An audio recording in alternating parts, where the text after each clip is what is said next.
commence demain. Il était une fois un vieil homme, veuf, depuis déjà environ une vingtaine d'années. Ah, il est habitué d'être seul, d'habiter seul sa grande maison de campagne. Et son gros jardin, sa grande cour, sa forêt, sa pinette, sa roseraie, sa tourbière, son potager, il adorait sa cour. En fait, les gens du village racontaient que, malgré son âge avancé, ça doit être son amour pour son jardin qui le garde autant plein de vitalité. Il s'appelait Clément. Clément comme la nature l'était pour lui. Il portait très bien son nom. Il savait très bien que quand on est clément avec la nature l'est avec nous. Bon, jusqu'à date, jusqu'à aujourd'hui, c'était son odeur à lui qui remplissait toutes les pièces de la maison. Ben, son odeur à lui, puis celle de ses bouquets de fleurs, qui adorait aller récolter, mettre en paquet dans des vases, puis embaumer la maison. Il adorait l'odeur des fleurs. Jusqu'au jour où une circonstance nouvelle, tout à fait nouvelle, inattendue, a débarqué chez lui. Débarqué chez lui, là, sous forme d'un paquet cadeau qui est venu se faire débarquer chez lui par un char là, qui est venu débarquer ça chez lui. Et c'était une petite fille. Une petite fille, un bébé, là, 1 an, 1 an et demi maximum. Elle ne parlait pas encore, une orpheline, qui, selon les tests d'ADN, Clément était son plus proche parent encore vivant. C'était son grand-oncle. Donc, ça vous situe un peu dans le compte, on n'est pas en 1703, bel et bien en temps moderne. Donc, ça explique un peu que les tests d'ADN pouvaient amener tout ça vers Clément. Génial. Et Clément, il savait que la vie ne fait pas d'erreur.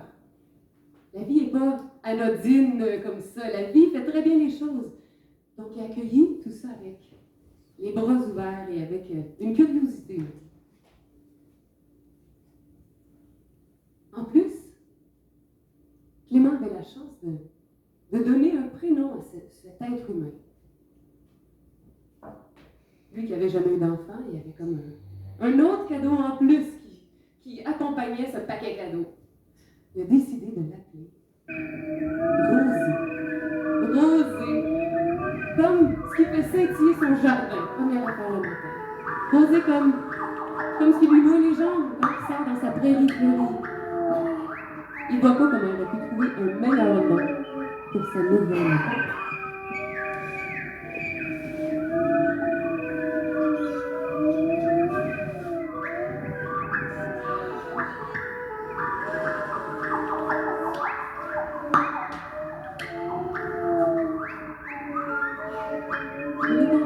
Le temps passe et le temps passe. Clément et Rosée sont un duo incroyable, inséparable. Ils font tout ensemble. Ils chantent, ils dansent, ils rient, ils mangent, ils font de la bouffe, ils se racontent leurs rêves le matin, ils font du théâtre, tout. Rosée, en plus, est une éponge. Elle veut tout savoir. Clément y adore lui montrer des choses. Elle le suit partout. Elle imite ses moindres faits et gestes. Elle veut tout savoir, elle veut tout apprendre. Alors même quand ils vont dehors, dans le jardin, Rosée assimile comme une petite fée des jardins tout ce que Clément a à lui raconter. Elle a maintenant 9 ans et demain c'est son 10e anniversaire. Clément lui raconte une histoire.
très longtemps, au début des temps, toutes les plantes parlaient à tous les humains.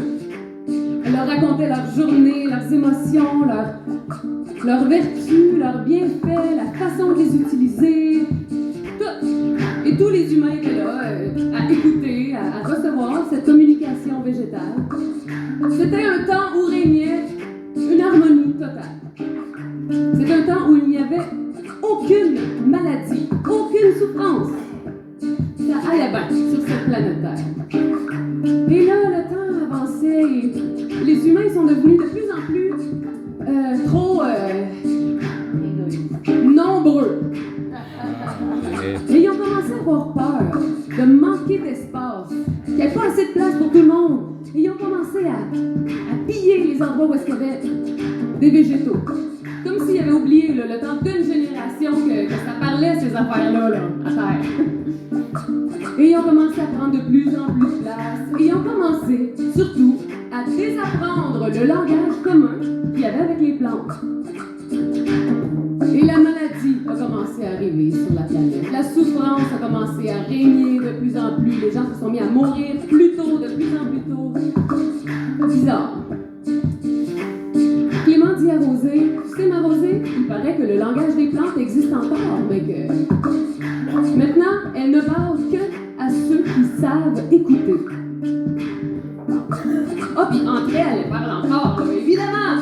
Entre elles, ça jase, là, elles se parlent de toutes les informations qui ont échangé, leurs émotions, encore. D'ailleurs, regarde ici, là, il l'emmène au fond du jardin, il passe le potager, la pinette de la roseraie, s'en va jusqu'au fond, à côté du grand chêne, juste à l'orée de la forêt. Et là, il s'agenouille devant une plante de tabac, Nicotiana tabacum. Et là, il dit, regarde ça, ma Rosée, on s'entend qu'il n'y a pas de pattes après cette plante-là, elle ne pourrait pas s'en aller s'il y avait un envahisseur. Alors, qu'est-ce que fait la plante de tabac lorsqu'elle, mettons, elle se fait croquer une feuille par une chenille? Eh bien, la plante de tabac va se mettre à dégager une hormone dans l'air, dans l'invisible, qui va attirer la guêpe, qui, elle, est le prédateur de la chenille. Elle n'a pas eu besoin de se déplacer et la plante a su se protéger avec brio. Rosée est fascinée. Elle veut tout savoir. Et puis elle continue leur petite tournée, ils vont de plante en plante. Il dit non, mais c'est pas tout. Tout ce qui se passe dans l'air et qu'on voit pas. Il y a d'autres plantes que si elles sont croquées par des prédateurs, elles vont se mettre dans leurs veines de plantes, dégager des tanins qui vont les rendre amers, dégueulasses, pas mangeables. Ils viendront pas se faire croquer. Et c'est pas tout. Elles vont dégager de l'éthylène, un gaz, qui va aller avertir leurs autres compatriotes plantés un peu plus loin de commencer à dégager cette amertume en elles. Débile! Fait que là, Rosée, bon, ça continue. Il faut savoir, là, ça, c'est ce qu'il y a dans le monde aérien. Là, Clément, il l'emporte dans la forêt. Il rentre un petit peu dans la forêt, puis il dit, regarde ça, Rosée, juste en dessous de nous, là. C'est pas croyable. Tout ce qui se passe de vivant. Il dit, regarde en haut. On voit les branches, là. Les branches prennent leur place. Les branches ont une place. Ils ne foncent pas les unes dans les autres. Tout le monde prend sa juste place. Tout comme les humains, non? Ou ce qu'on devrait faire. Prendre notre place. Pas la place à quelqu'un d'autre, à personne d'autre. Et là, il amène son attention juste en dessous de leurs pieds. Il dit en dessous, là, les racines de tous ces végétaux sont toutes entremêlées ensemble, toutes entortillées et reliées par le réseau mycorhizien. Rosée, elle n'arrête pas d'apprendre des nouveaux mots, elle absorbe tout ça, elle adore apprendre des nouveaux mots. Le réseau mycorhizien, bon, ok, c'est un gros réseau de champignons, mycélium, un autre nouveau mot. Il dit, c'est comme une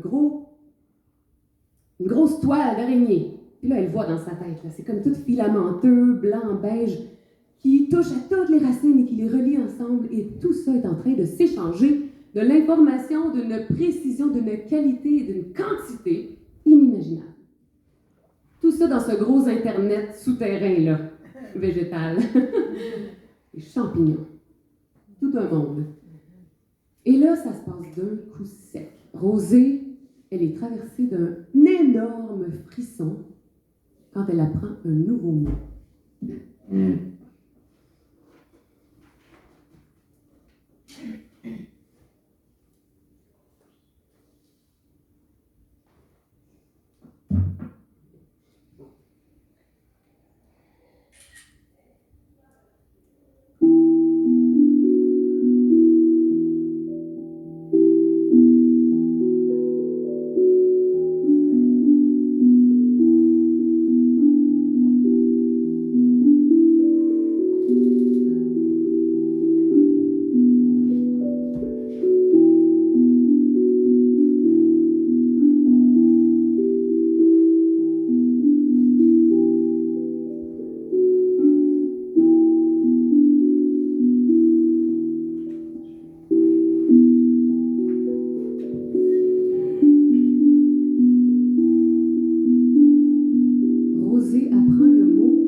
Symbiose.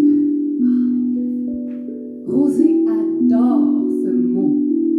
Elle répète plusieurs fois dans sa tête. Elle répète sans arrêt symbiose, symbiose, symbiose, symbiose,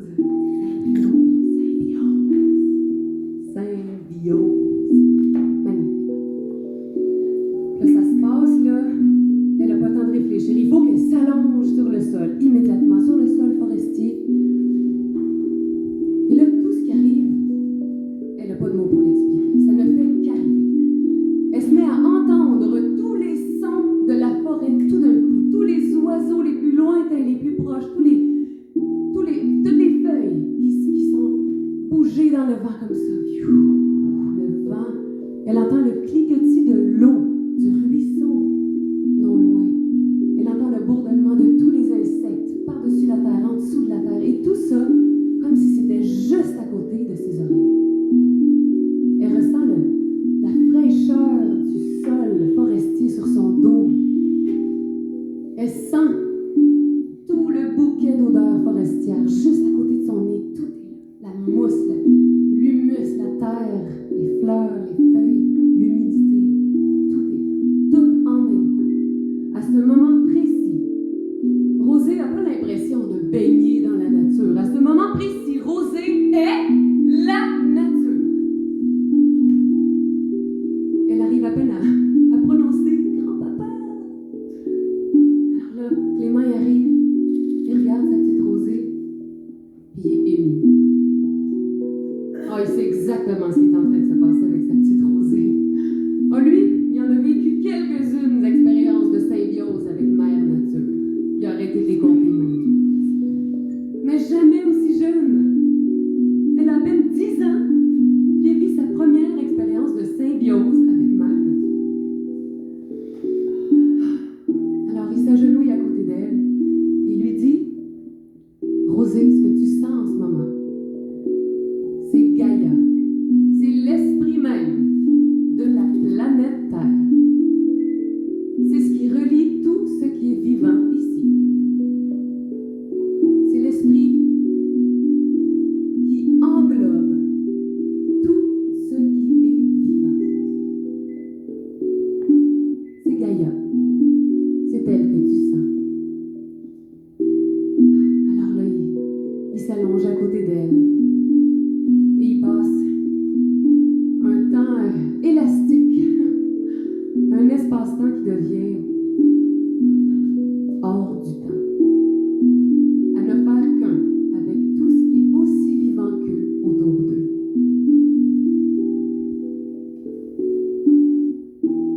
Jusqu'à ce que l'estomac à Clément se met à gargouiller. Ça les fait éclater de rire. Ils se lèvent, ils sortent de la forêt, ils se dirigent vers la maison en passant par le potager. Ils se ramassent quelques légumes, quelques fines herbes et se font des assiettes magnifiques.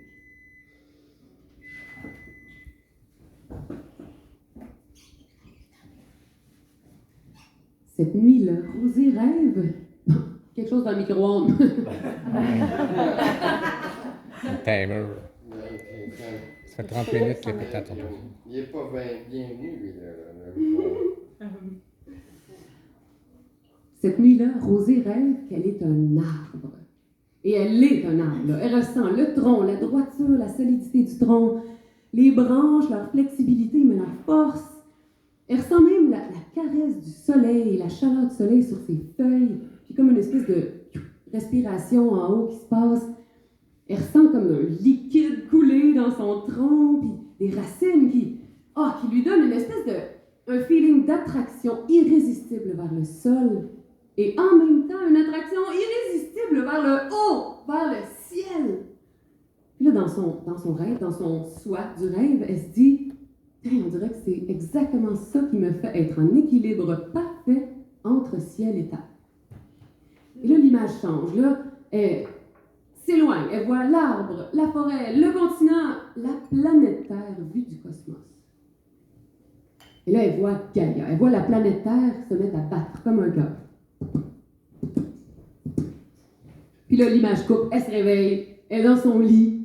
Et elle est ensevelie d'une sensation physique tellement unique, impressionnante. impressionnante. Elle vient d'être un arbre. Mais non, mais là... Donc là, elle reste là à se vautrer un petit peu dans ses couvertes, à juste enjoyer le feeling. Là, ben, à un moment donné, elle se lève parce que là, ça commence à sentir bon, les toasts dans la cuisine. Clément est déjà en train de se faire son petit café de céréales avec son propre mal de d'orge, de seigle et ses racines de pissenlit. Faites maison. Autonomie alimentaire. Devant des gens qui savent de quoi ils parlent. Alors là, elle lui raconte son rêve dans l'espèce de... Imaginez la cuisine, là, voyez un beau rayon de soleil qui rentre diagonale dans la cuisine, qui éclaire les petites poussières en suspension, puis Clément qui est sur le bord du comptoir, sur les petites toasts puis les petites assiettes. C'est tellement agréable comme matinée. Et là, Clément, il entend le rêve arrosé. Il est impressionné. Et il en profite pour lui faire un petit peu d'éducation on the side. Il lui dit, mais oui, Rosé, le liquide que tu sentais te traverser, eh bien, quand c'est absorbé par les racines, c'est la sève brute qui est absorbée et qui monte jusqu'aux feuilles en haut. C'est le xylème. Et là, en haut, la respiration, c'est de l'évapotranspiration. Et il y a tous les échanges chimiques qui se passent, photosynthèse, et la sève élaborée qui redescend jusqu'aux racines, c'est le phloème. Xylème, phloème. Rosée, elle trouve ces mots-là tellement drôles, elle se dit, si jamais elle a des animaux de compagnie un jour, c'est comme ça qu'elle va les appeler. Xylème et phloème.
sortent dehors.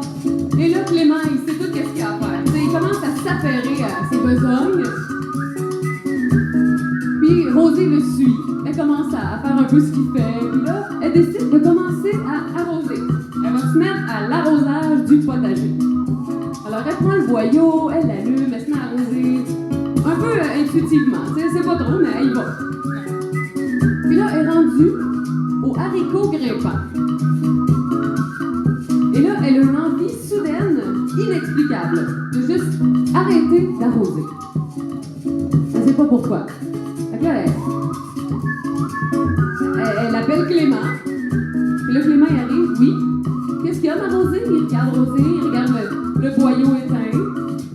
Se demande, qu'est-ce qu'il y a? Ben là, elle a juste 10 ans, là. Elle peut pas expliquer tout ce qui se passe en elle, mais elle essaie, elle dit, ben je sais pas. J'ai juste eu envie d'arrêter d'arroser. Tout de suite, fallait que j'arrête d'arroser. Bon, alors là, Clément, il arrive, il s'agenouille.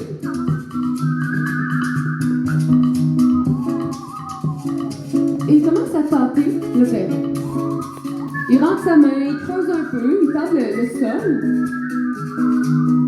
Puis il dit à Rosée, Rosée, est-ce que tu te rends compte? C'était déjà en masse arrosé ici. C'était déjà super humide le sol autour des haricots grimpants. Si on continuait d'arroser, ça aurait pu asphyxier les racines, faire pourrir les plants, ça aurait pu tuer les plants. Tu te rends compte? Rosée, t'as entendu leur call! Alors! Comme si vous avez pas décidé de se passer. Rosée vient d'ouvrir son canal de communication avec les plantes. Rosée capote. OK! Là, ça se passe toute l'après-midi.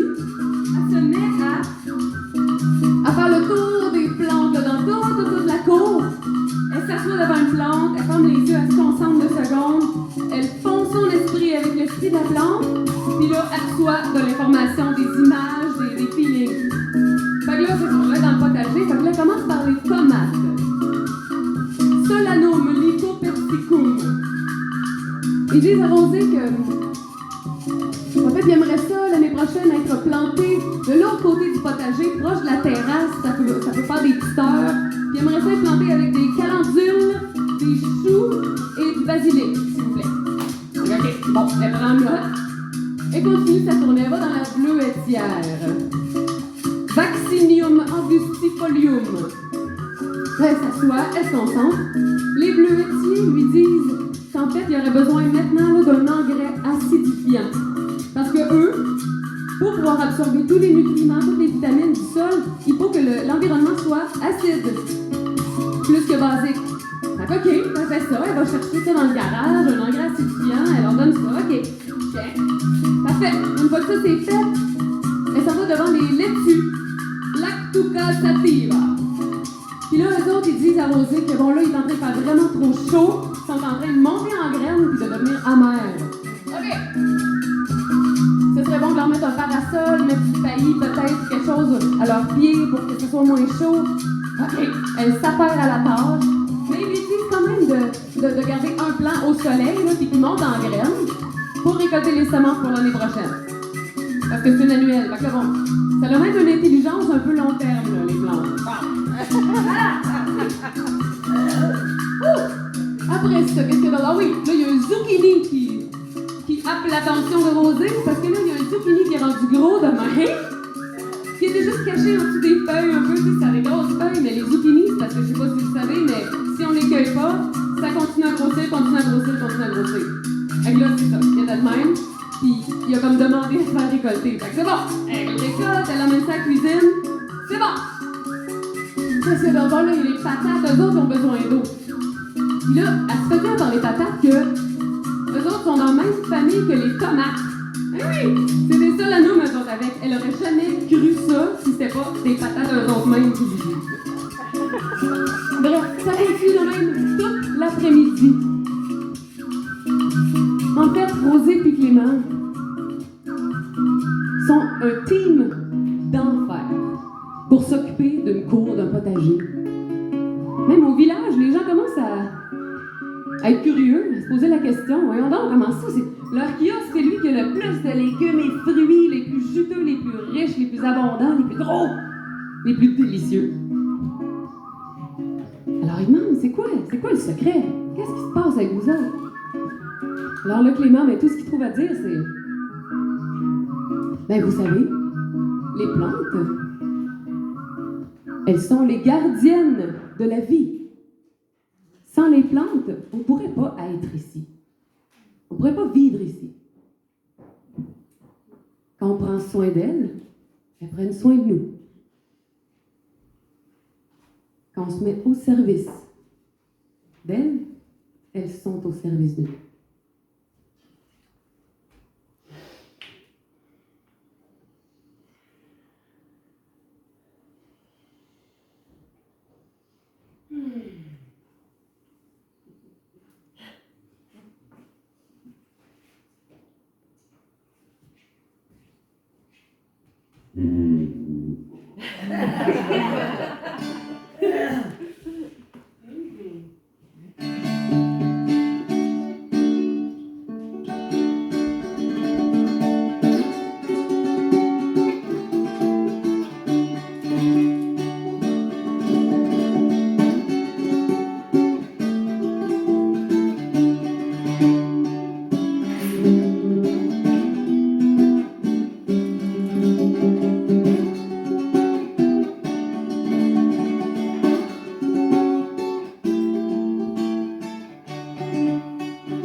L'automne qui arrive. L'automne, la célébration de l'abondance, la célébration du fruit de notre labeur et du labeur des plantes, évidemment. C'est tellement abondant chez Clément et Rosée, ils ont vendu là, plein de stock aussi là, déjà au kiosque, au village, au marché. Mais malgré tout, ils sont obligés de partager l'abondance. Ils en donnent maintenant, là, ils en ont trop. Donc ils donnent, ils partagent leur bonheur et leur abondance avec tout le village. Gratuitement. Ils savent très bien que le bonheur se multiplie quand on le partage. On va être au courant de ça. Pour cette grande finale, ça vaut vraiment la peine. Et là, Rosée, malgré tout ce partage, elle note qu'elle ne peut pas s'empêcher de remarquer qu'il y a vraiment beaucoup de plantes et de parties de plantes qui se ramassent sur le tas de compost. Et là, le compost, c'est-tu pas juste un miracle en soi, le phénomène du compost? Un tas de débris là, végétaux qui finit par redevenir de la terre, parfaitement riche et fertile et pleine de micro-organismes. Saviez-vous que dans une seule poignée de terre, de bonne terre compostée ou de sol forestier comme ça, là, il y a plus d'individus vivants, de micro-organismes vivants que d'humains sur la Terre. Je vous laisse 3 secondes pour digérer cette information-là. Oui, c'est vivant ces sols-là, après tout. Alors, Rosée observe observe ce phénomène de compost. Les plantes sont tellement intelligentes qu'elles sont leur propre meilleure nourriture. Super, c'est vraiment génial. Un équilibre parfait, une symbiose.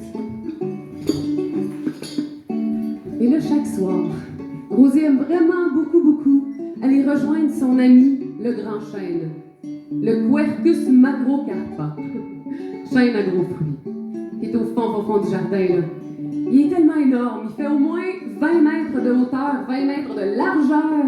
Il y a des méga grosses branches qui vont dans toutes les directions. Il fait une jungle à lui tout seul, il est magnifique. Clément dit qu'il doit avoir au moins 500 ans, ce Quercus macrocarpa. Puis là, Rosie, elle s'imagine, elle essaye de s'imaginer 500 ans de vie. Qu'est-ce que ce chêne-là a pu voir passer devant lui, là? Quelle histoire il pourrait raconter de sa vie? Comment d'animaux qu'il a vu passer, d'humains, de changements d'environnement, d'arbres qui sont tombés ou qui ont grandi. Wow! Alors là, elle s'accote le dos contre le tronc de son ami. Puis elle lui demande, par télépathie, là, communication végétale, grand chêne, comment tu fais, toi, pour savoir c'est quand le bon moment pour laisser tomber tes feuilles, fabriquer les bourgeons?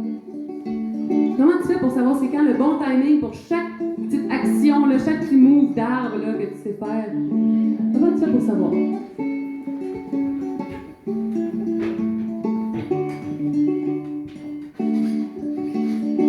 Alors là, premièrement, le grand chêne, il lui envoie une image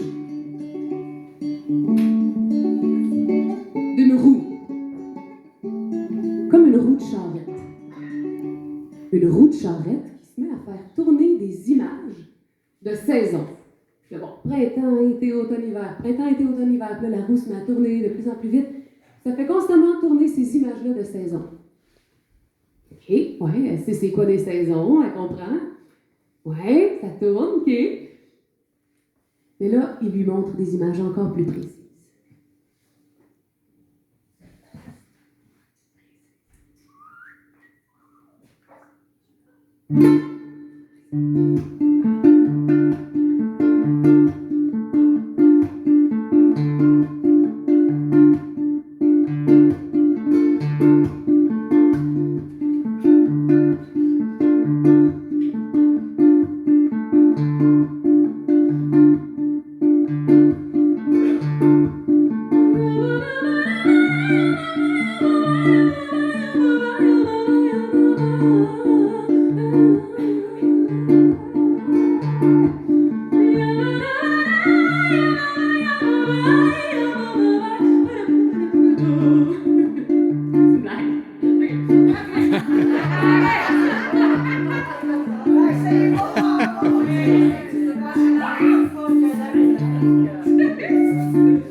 là, ça se réchauffe, il y a des petites feuilles vert pâle qui sortent. C'est magnifique. Et là, ensuite, ça change. L'image arrive dans l'été. OK.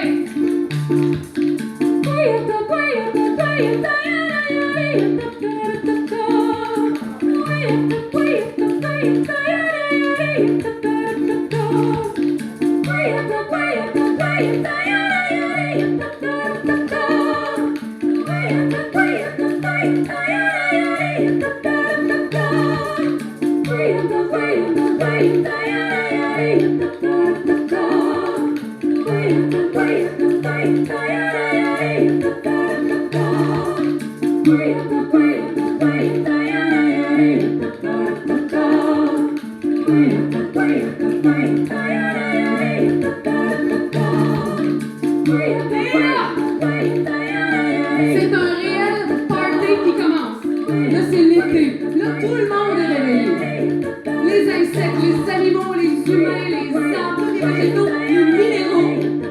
Mais tous les minéraux ne dorment jamais. Les minéraux étaient toujours réveillés. Toutes les saisons.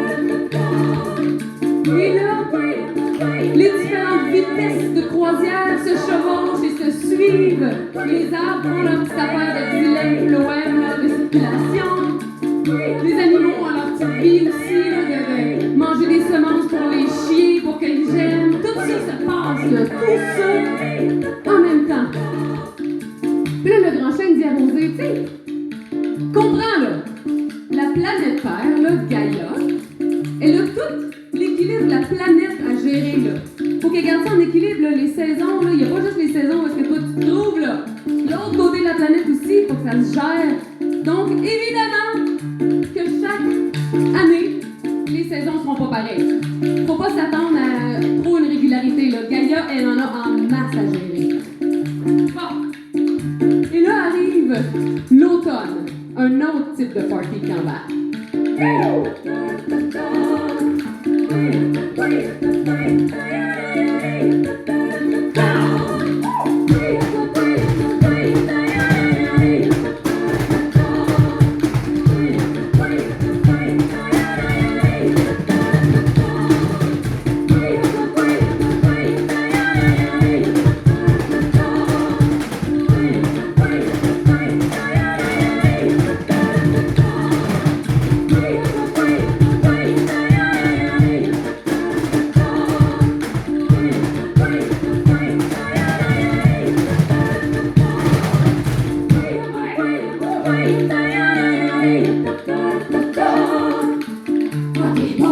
L'automne a officiellement embarqué. Et là, les images que Rosée reçoit, les images de la récolte, les fruits, les différents légumes qui portent, qui sont à leur maximum de potentiel, mais aussi tout en même temps, les arbres, certains végétaux qui commencent à descendre leur énergie. Il y a de la cytokiline qui commence à embarquer, puis l'auxine qui descend. Toutes ces hormones-là qui sont dans les végétaux, comme les humains, ils ont autant d'hormones que nous autres, là. Hey, on n'est pas si différents, comme vous avez comprend, là. OK? Fait que ça continue. Elle voit comment les feuilles tombent, comment il y a des semences qui ramassent tout leur potentiel, toute l'essence de la plante qui est ramassée dans cette coquille, la semence, qui contient tout le potentiel et l'entièreté de la plante pour l'année prochaine. Elle est prête. Elle n'est pas prête à germer, elle est prête à se faire un hiver bien comme faut, bien confortable en dessous de la neige. Alléluia! Et là, l'hiver qui revient là, dans les images. Elle voit la neige tomber. Oh, puis là, Rosée prend une espèce de vertige en comprenant que ça, là, hiver, printemps, été, automne, hiver, printemps, été, automne, ça se passe depuis combien de temps? Depuis l'éternité. Fait que là, bon, elle essaie de s'imaginer l'éternité ou le début des temps, whatever. Elle est pas capable. C'est juste trop long, c'est trop vaste. Fait qu'elle fait juste pogner un vertige. Elle s'assoit un petit peu à côté de ton ami. C'est le cycle éternel en mouvement. C'est le cycle naturel de la vie qui recommence et recommence. Mort, renaissance, mort, renaissance, mort, renaissance. Tout le temps.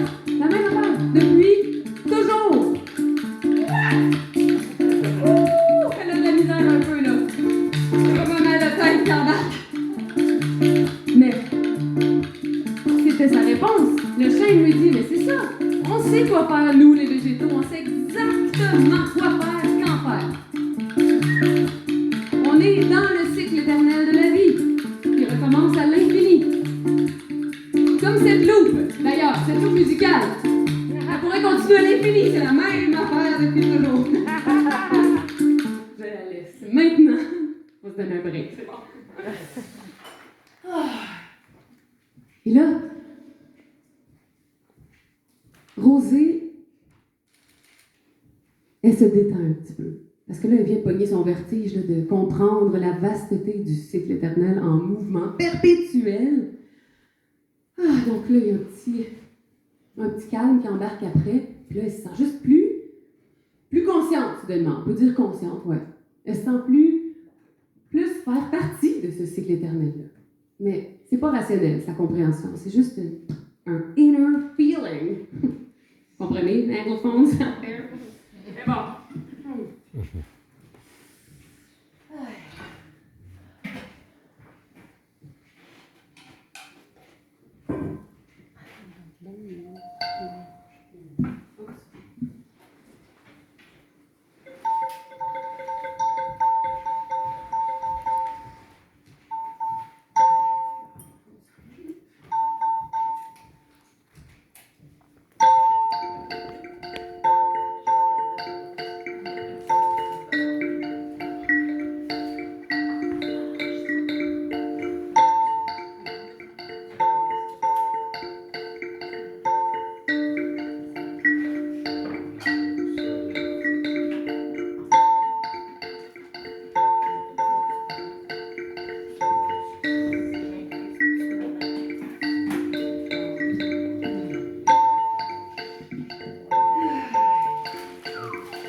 Et le temps passe, et le temps passe, et le temps passe, et le temps passe. Rosée a maintenant 14 ans, presque 15.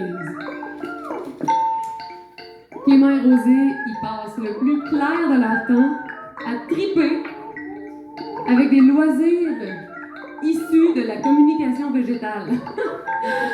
Puis c'est les plantes qui leur donnent les idées. Par exemple, il y a une gang de bouleaux qui est plantée proche de la forêt, là, au bout de la cour. Puis ils disent à Rosée, ben là, venez récolter notre sève. De l'eau de bouleau, c'est bon pour le système immunitaire, pour la digestion, il y a plein de vertus. Fait qu'ils disent à Rosée de venir récolter ça. Ils disent quand, ils disent comment, ils disent quand l'ingérer. Génial. Là, ils ont de l'eau de bouleau à la maison. Il y a aussi une autre gang d'arbres, des saules, salix. Et, juste pour mon name dropping, les bouleaux, c'est des pétulas. Pour le petit moment latin. Alors là, les saules, ils disent à Rosée, ça c'est écœurant, ils triplent, parce que là, leur cœur d'enfant est vraiment activé, là. Ils disent de bouturer, donc de prendre des branches. Quand tu replantes ça dans terre, les saules, là, t'arroses un peu, ça repousse, ça fait des racines de même. Alors là, ils proposent de faire l'activité de se bâtir des cabanes en branches de saule. Vivantes, finalement, là. Ils plantent ça dans terre, ils se font des cabanes en forme de tipi, en forme d'igloo, de dôme. Ils relient leurs abris végétaux, leurs abris de saule par des tunnels. C'est trop beau, ils peuvent faire toutes les formes qu'ils veulent, c'est souple. Puis après ça, ça continue à pousser. C'est vert, c'est magnifique. L'idée du siècle. Fait qu'en plus, ça décore super bien leur cour. Ça fait comme un petit village de hobbits, là, pas loin. C'est magnifique. Qu'est-ce qu'il y a d'autre? Ah oui, ils reçoivent l'idée de faire du papier végétal avec des fougères, des graminées et de l'ortie. C'est les fougères qui ont collé la shot. Je trouve ça vraiment trop cool. Fait que là, ils se font du papier végétal. Ça prend un blender, par exemple. Mais c'est correct qu'ils ont un Vitamix dans la maison. C'est équipé. Ils ont pu faire le papier végétal. C'est beau. On est dans le temps moderne, comme j'avais dit, là. Souvenons-nous. Fait que leurs journées sont remplies et sont surtout très fluides et faciles et dans l'amusement, dans la joie pure et la complicité entre eux deux. Un de ces soirs d'été, tu sais, les soirs d'été qui fait beau et chaud, pis t'es en camisole dehors à 9h du soir, pis t'es bien, ce genre de soir-là. Clément, il est sur sa chaise longue sur la terrasse, il regarde le ciel. C'est une soirée, une nuit de nouvelle lune. Fait qu'on voit toutes les étoiles, elles sont toutes là. Et ça lui rappelle la foi du miracle qui est arrivé dans sa vie. Quand la petite Rosée est arrivée dans ses bras, dans sa vie, il essaie de s'imaginer, mais qu'est-ce que serait ma vie sans ma petite Rosée avec moi? Il ne peut pas s'imaginer. C'est un amour qui dépasse la dimension matérielle. C'est la seule façon qu'il peut se l'expliquer. C'est multidimensionnel. Leur relation est d'une telle pureté. Il s'en rend compte. Il est très conscient de cette chance qu'il a eue et cette relation unique qu'il vit avec sa petite Rosée. D'ailleurs, elle arrive, elle sort avec sa petite tisane de soirée qu'elle aime bien. Elle aime bien mélisse, tilleul et camomille. Ouais, elle aime vraiment ça. Et monarde, des fois, elle fait ça. Et là, elle s'assoit avec lui, ils regardent les étoiles ensemble, ils jasent. Rosée adore quand il lui raconte des histoires mythologiques de l'ancien temps. Ils font ça jusqu'aux petites heures du matin. Ils ont de l'énergie.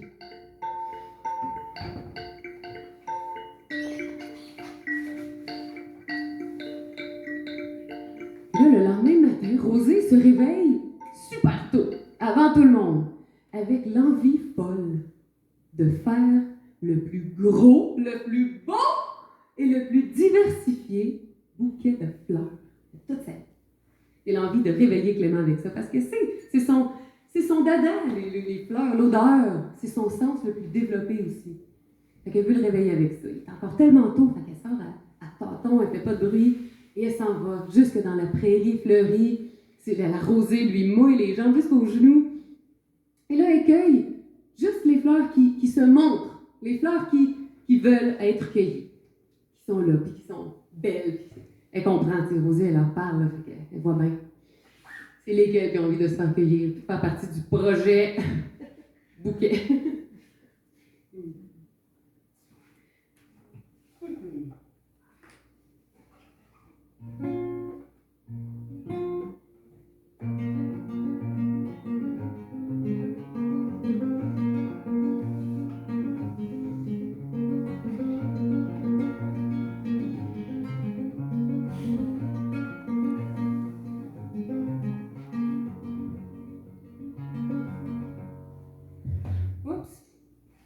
J'ai pas mis de son dans la... Je vais refaire ça, ça me dérange.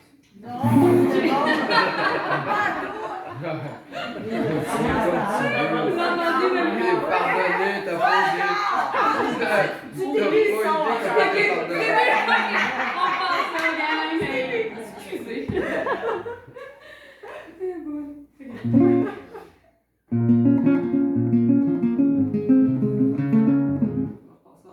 Ça te dérange pas? Non!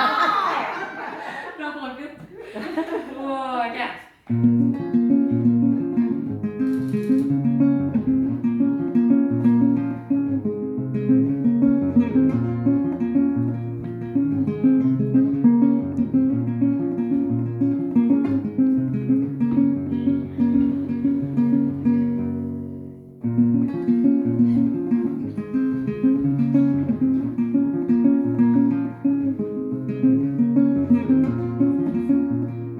Rosée, elle revient dans la maison, elle prend le plus beau vase, le plus gros aussi. Elle remplit ça d'eau, elle met son bouquet dedans, fière, contente, il est magnifique. Il y a toutes les couleurs qui existent dans ce bouquet. Là, elle rentre tranquillement dans la chambre à Clément. Là, elle lui met le bouquet juste en dessous du nez pour qu'il se réveille. Clément, il bouge pas.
approche sa main, la met sur son cœur,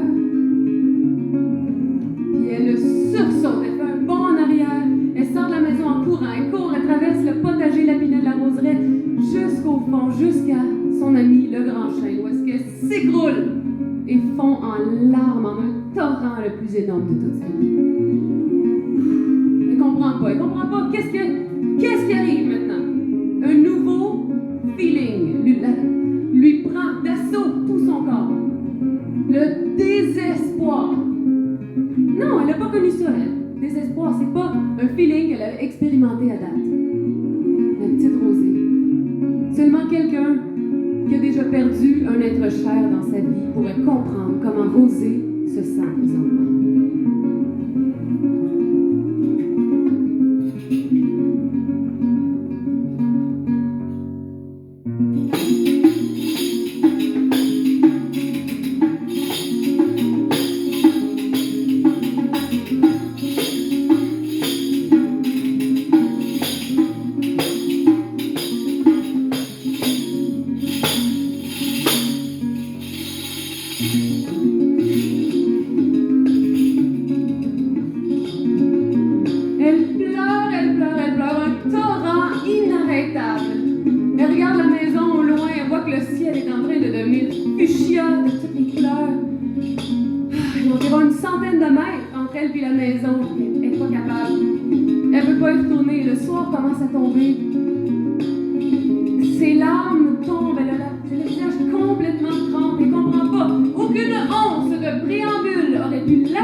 Est-ce qu'il y a vraiment un début? Est-ce qu'il y a vraiment une fin?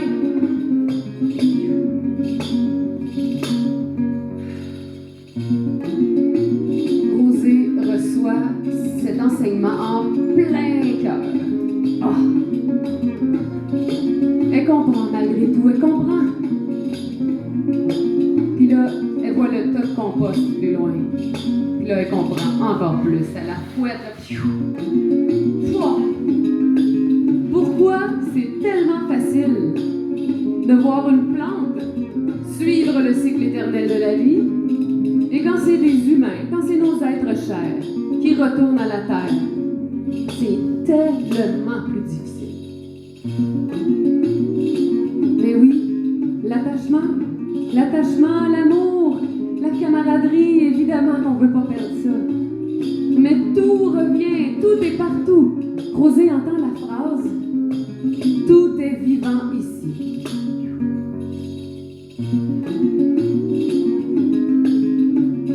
Rosée, tu es d'une pureté incomparable.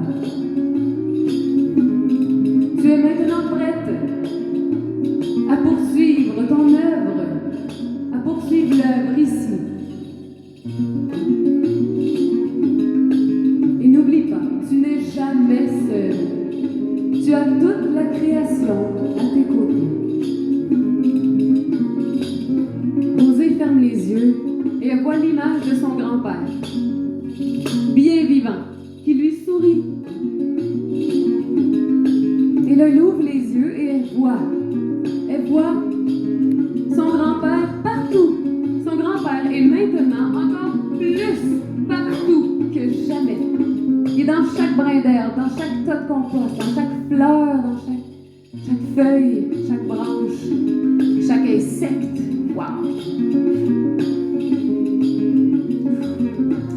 Elle ne retient pas ses larmes quand elle comprend que c'est l'immensité, l'esprit de la planète qui est venu lui parler à elle. Et là, tranquillement, elle se ressaisit, puis le vent commence à se calmer, les débris se mettent à retourner un peu partout, ça descend. Elle se lève debout et elle se dirige intuitivement vers la roseraie. Et là, c'est magnifique. Devant la roseraie, à l'entrée, il y a une grande arche et il y a 2 rosiers énormes, vieux, des gros rosiers anciens qui ont complètement enseveli l'arche, qui se rejoignent en haut. Et à ce temps-ci de l'année, il y a des centaines de fleurs sur les rosiers. Elle les regarde toutes. Elle a l'impression que les roses lui sourient. Et là, elle ferme encore les yeux, elle voit encore son grand-père. Et elle comprend. À ce moment précis, Rosée n'a plus peur du tout. À ce moment précis, Rosée ne fait qu'un avec le vivant.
Gros câlin d'amour.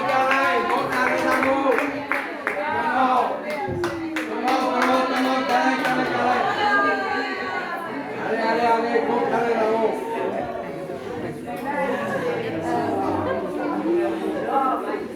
Wow.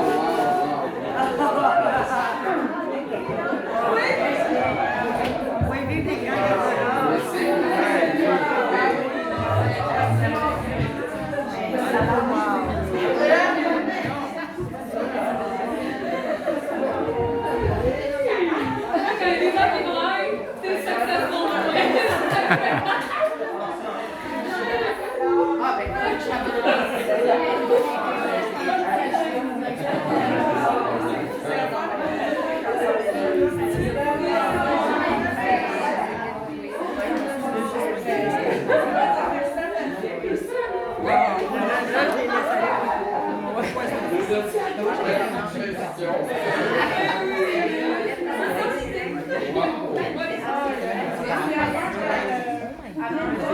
Oui, excusez-moi, mais alors, merci à Ray sur cette super tournée. Merci à Elisabeth d'y avoir pensé. Et merci à Patrick et à José de nous avoir. Merci à tous. Si vous avez de l'argent en cash, ça vous donne un petit 5 $, c'est bienvenu.